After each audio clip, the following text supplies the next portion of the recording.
اس لیے اللہ کی محبت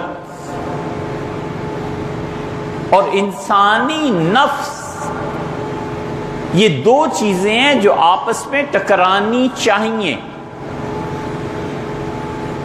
حالات کے جبر سے نہیں، اپنے اختیار سے۔ حالات کے جبر سے محبت الہیہ اور انسانی نفس جب آپس میں ٹکراتے ہیں اور ایٹم بم سے بڑا دھماکہ ہوتا ہے تو بھی نفع انسان کو پہنچتا ہے، وہ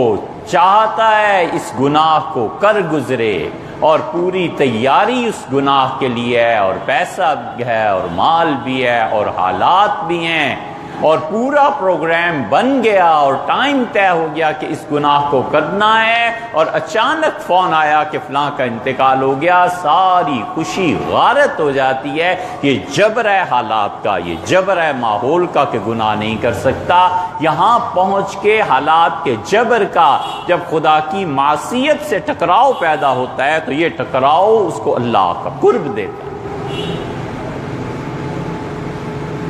نہ ہو حالات کا جبر، حالات بالکل ٹھیک ہو اور اپنے اختیار سے نفس امارہ اور حب الہی ان دونوں کو ٹکرائے، اللہ کی محبت اور انسان کے نفس کی خواہش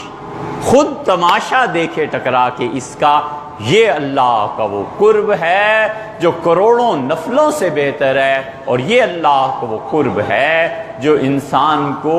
بس اس زندگی میں ہی میسر آ سکتا ہے جب یہ چوٹ لگتی ہے اور دل چاہتا ہے کہ یہ گناہ کرے اور دل چاہتا ہے کہ یہ حرکت کرے، اور پیسے بھی، اسباب بھی، ماحول بھی، اور خدا کی محبت کے ساتھ آ کر ٹکر لگی کہ اللہ نے کہا ہے نہیں کرنا لہٰذا نہیں کروں گا، تم جو مرضی کر لو۔ یہ ہے جو اللہ اس تماشے کو خود دیکھتا ہے اور اپنے بندے کو شاباش دیتا ہے، اور قرآن کہتا ہے کہ وَنَهَا عَنِ النَّفْسِ، اور اس نے اپنے نفس پر قابو پایا، عن الہوا، اور اپنی خواہش پر عمل کرنے سے رک گیا۔ اللہ کہتا ہے فَإِنَّ الْجَنَّةَ هِيَ الْمَأْوَىٰ، ہم تمہیں اس کا ٹھکانہ جنت دیں گے، ہم تمہاری قدر کریں گے۔